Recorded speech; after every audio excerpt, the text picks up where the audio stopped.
জানেন, এখন পর্যন্ত 3 বার মরে যাওয়ার চেষ্টা করেছি।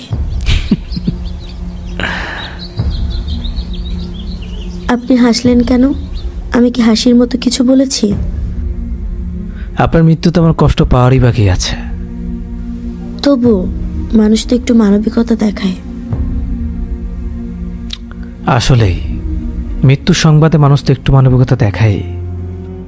আপনি মরে গেলে আপনার নিথর শরীরের সামনে গিয়ে আমি বলে আসব, আহারে মেয়েটা অনেক ভালো ছিল।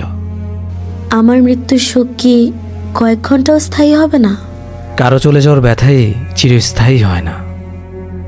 জীবিত মানুষের চলে যাওয়াটা যতটা কষ্ট দেয়, মৃত মানুষের চলে যাওয়াটা ততটা কষ্ট দিতে পারে না। কিছু মানুষকে দেখিয়ে দেওয়ার জন্য আমরা চলে যেতে চাই, এটা কেবলই বোকামি। মরে যাওয়ার মতো সহজ কোনো কাজ এই পৃথিবীতে নেই, বরং বেঁচে থাকাটাই বড় কঠিন। ঠিক কি কারণে মানুষ মরে যেতে চায়? মানুষের মরে যাওয়ার কয়েকটা কারণ থাকতে পারে, কিন্তু মানুষের বেঁচে থাকার হাজারটা কারণ আছে। আপনার মৃত্যুতে পৃথিবীর কিছু যায় আসে না, এমনকি আপনার বেঁচে থাকাতেও না। আমাদের বেঁচে থাকতে হয় নিজের জন্যে। আজকে মরে গেলে 2-1 দিন খুব কাছের মানুষেরা কষ্ট পাবে। 2 দিন খেতে পারবে না, ঘুমাতে পারবে না, হুটার চোখ দিয়ে পানি চলে আসবে। তারপর আপনার স্মৃতিগুলো আবছা হয়ে যাবে। আলনায় ঝুলে থাকে আপনার কাপড়গুলো স্তূপ করে বস্তায় ভরে সেইগুলো দিয়ে হাঁড়ি পাতিল রাখা হবে। আয়নায় লাগিয়ে রাখা আপনার কপালের টিপটা কদিন পর আর আয়নায় থাকবে না। আপনার হাত ধরে এক জীবন বাঁচতে চাও মানুষটাও অন্য কারো হাত ধরবে। মানুষের শূন্যতা বেশি দিন থাকে না, একজনের শূন্যস্থান আরেকজন পূরণ করে দেয়। একটা মানুষ কম কষ্টে মরে যেতে চায় না। আপনার মতো স্টুপিড মানুষ একটাও পৃথিবীতে নেই। আমাদের জীবনে এমন কোনো বিশ্রী কারণ আসে না যেটার জন্য আমাদের মরে যেতে হবে। যা আসে সেটা আমাদের নিজেদেরই বানানো। জীবনে খারাপ সময় আসে, শুধু আপনার জীবনে না, সবার জীবনেই আসে। সবাই তো মরে যায় না। একটু হতাশায় মানুষ মরে গেলে 1 সপ্তাহের মধ্যে পৃথিবী জনমানবহীন হয়ে যাবে। একটু দুঃখ কষ্ট অবহেলায় মৃত্যুকে যদি মুক্তি মনে করেন, তাহলে আমি বলবো আপনার চিন্তাধারায় পরিপক্কতা আসেনি। আমাকে এমন একটা কারণ দেখান যার কোনো সমাধান নেই, যার জন্য মরে যাওয়া বাধ্যতামূলক। পৃথিবীতে এমন একটাও কারণ নেই। সমাধানবিহীন কোনো সমস্যা প্রকৃতি সৃষ্টি করেনি।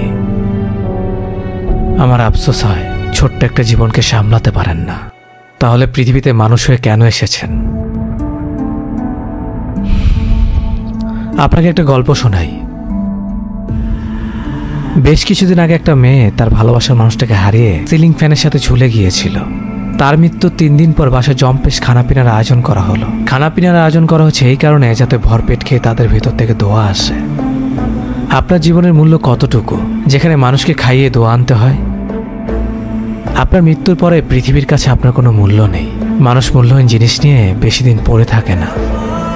আপনি মরে যাওয়ার সময় ভাবতে পারেন আপনার শূন্যতা সবাই বুঝুক, অথচ মানুষ দিন শেষে নিজেকে নিয়ে ব্যস্ত হয়ে যায়।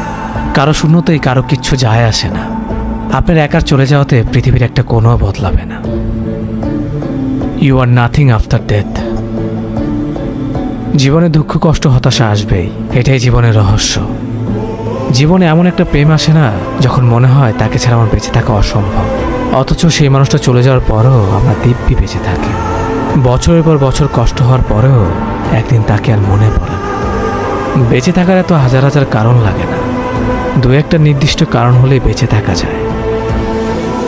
মরে গেলে পৃথিবী তার নিজ নিয়মেই চলবে। আপনার আমার চলে যাওয়াতে পৃথিবীর কিছুই কাঁদবে না। আমরা মূলত কেবল নিজের জন্য শুধু নিজেই। বেঁচে থাকতে হলে নিজেকে ভালোবাসতে শিখতে হয়। যে নিজেকে ভালোবাসতে পারে না তার বেঁচে থাকার কোনো প্রয়োজন নেই।